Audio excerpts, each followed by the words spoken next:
राधे राधे। जय श्री कृष्णा। आज मैं श्रीमद् भागवत गीता का अध्याय नंबर 17 का सीरियल नंबर 4 को पढ़ रहा हूँ।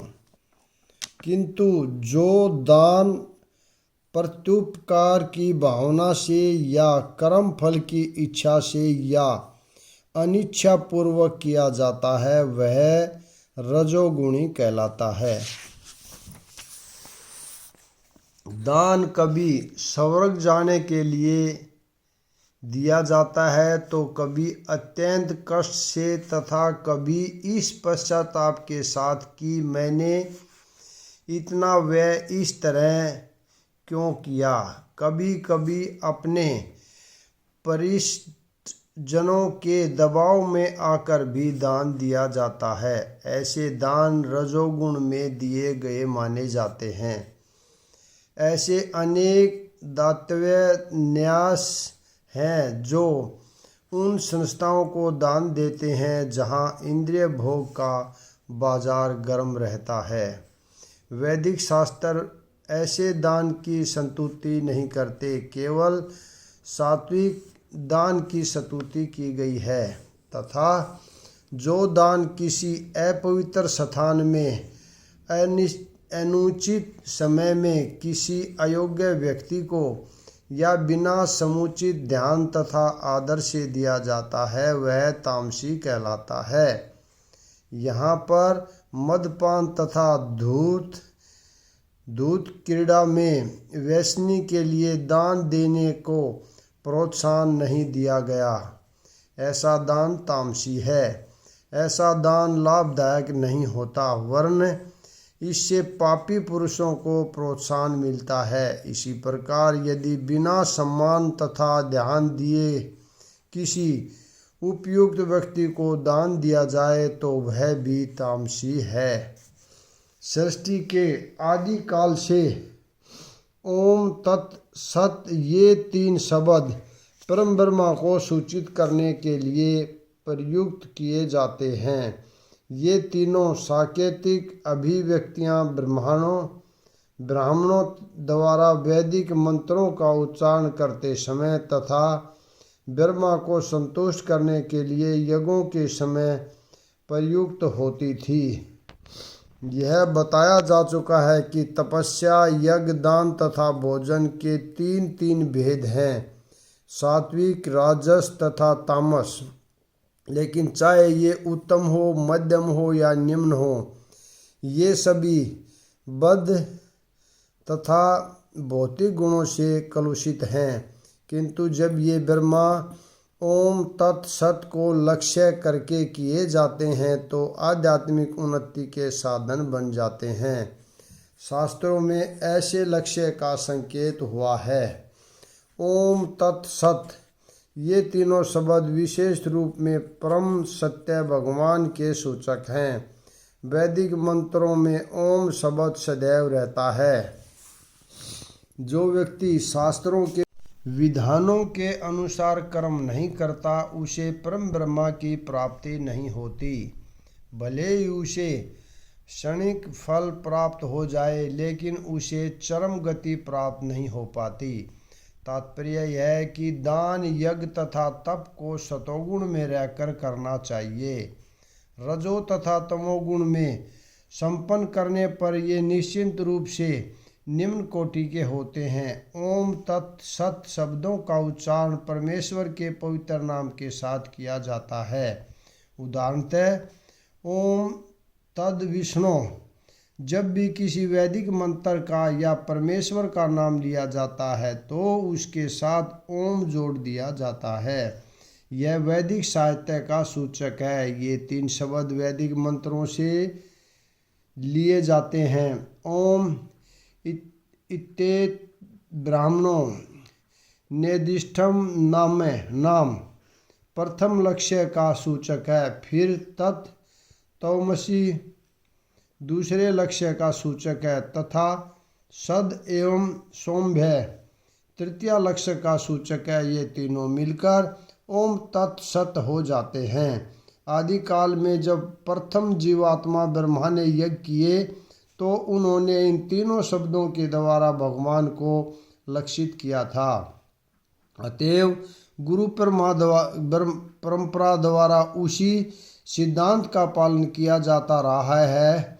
अतः इस मंत्र का अत्यधिक महत्व है। अतएव भगवत गीता के अनुसार कोई भी कार्य ओम तत्सत के लिए अर्थात भगवान के लिए किया जाना चाहिए। जब कोई इन तीनों शब्दों के द्वारा तप, दान तथा यज्ञ संपन्न करता है तो वह कृष्ण भावनामृत में कार्य करता है। कृष्ण भावनामृत दिव्य कार्यों का वैज्ञानिक कार्यान्वयन है जिससे मनुष्य भगवत धाम वापस जा सके। ऐसी दिव्य विधि से कर्म करने में शक्ति का अक्षय नहीं होता। अतएव योगीजन ब्रह्मा की प्राप्ति के लिए शास्त्रीय विधि के अनुसार यज्ञ, दान तथा तप की समस्त क्रियाओं का शुभारंभ सदैव ओम से करते हैं। ओम तदैव विष्णु परम पदम, विष्णु के चरण कमल परम भक्ति के आश्रय हैं। भगवान के लिए संपन्न हर एक क्रिया सारे कार्य क्षेत्र की सिद्धि निश्चिंत कर देती है।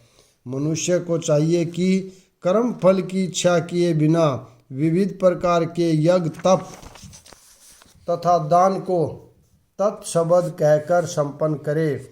ऐसी दिव्य क्रियाओं का उद्देश्य भव बंधन से मुक्त होना है। आध्यात्मिक पद तक उठने के लिए मनुष्य को चाहिए कि किसी लाभ के निमित्त कर्म न करे। सारे कार्य भगवान के परम धाम वापस जाने के उद्देश्य से किए जाएं, जो चरम उपलब्धि है। परम सत्य भक्तिमय यज्ञ का लक्ष्य है और उसे सत्य शब्द से अभिहित किया जाता है। हे प्रथापुत्र, ऐसे यज्ञ का संपन्न करता भी सत्य कहलाता है। जिस प्रकार यज्ञ, तप तथा दान के सारे कर्म भी जो परम पुरुष को प्रसन्न करने के लिए संपन्न किए जाते हैं सत्य हैं। परसते कर्मणि अर्थात नियत कर्तव्य सूचित करते हैं। वैदिक साहित्य में ऐसी कई क्रियाएं निर्धारित हैं जो गर्भाधान से लेकर मृत्यु तक संस्कार के रूप में हैं। ऐसे संस्कार जीव की चरम मुक्ति के लिए होते हैं। ऐसी सारी क्रियाओं के समय ओम तत्सत उच्चारण करने की संतुति की जाती है। सद्भाव तथा साधुभाव आध्यात्मिक स्थिति के सूचक है। कृष्ण भावनामृत में कर्म करना सत्य है और जो व्यक्ति कृष्ण भावनामृत के कार्यों के प्रति सचेत रहता है वह साधु कहलाता है। श्रीमद् भागवत में कहा गया है कि भक्तों की संगति से आध्यात्मिक विषय स्पष्ट हो जाता है। इसके लिए सताम प्रसन्नात शब्द व्यहत हुए हैं। बिना सत्संग के दिव्य ज्ञान उपलब्ध नहीं हो पाता। किसी को दीक्षित करते समय या यज्ञोपवीत धारण कराते समय ओम तत्सद शब्दों का उच्चारण किया जाता है। प्रकार सभी प्रकार के यज्ञ करते समय ओम तत्सत या ब्रह्मा की चरम लक्ष्य होता है।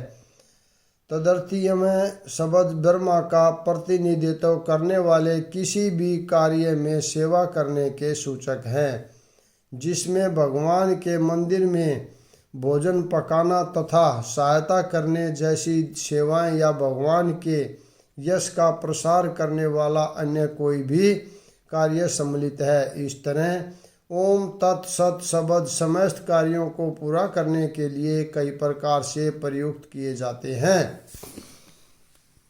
हे पार्थ, श्रद्धा के बिना यज्ञ, दान या तप के रूप में जो भी किया जाता है वह नश्वर है, वह असत्य कहलाता है और इस जन्म तथा अगले जन्म दोनों में ही व्यर्थ जाता है। चाहे यज्ञ हो, दान हो या तप हो, बिना आध्यात्मिक लक्ष्य के व्यर्थ रहता है।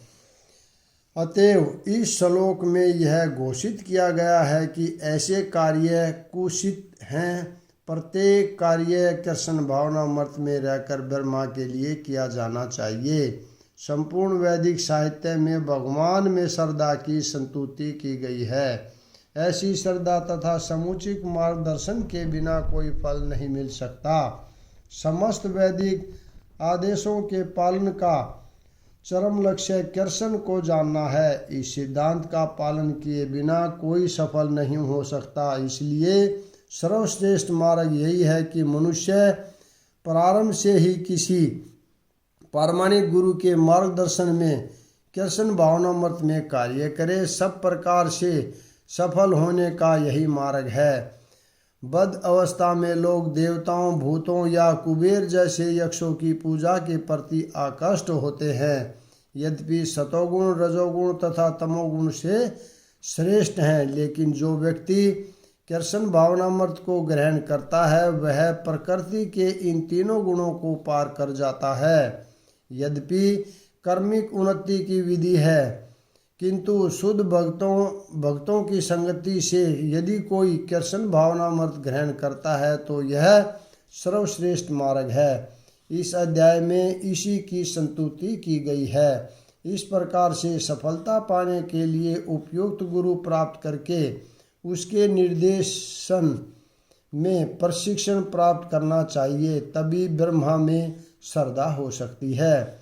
जब काल कर्म से यह श्रद्धा परिपक्व होती है तो इसे ईश्वर प्रेम कहते हैं।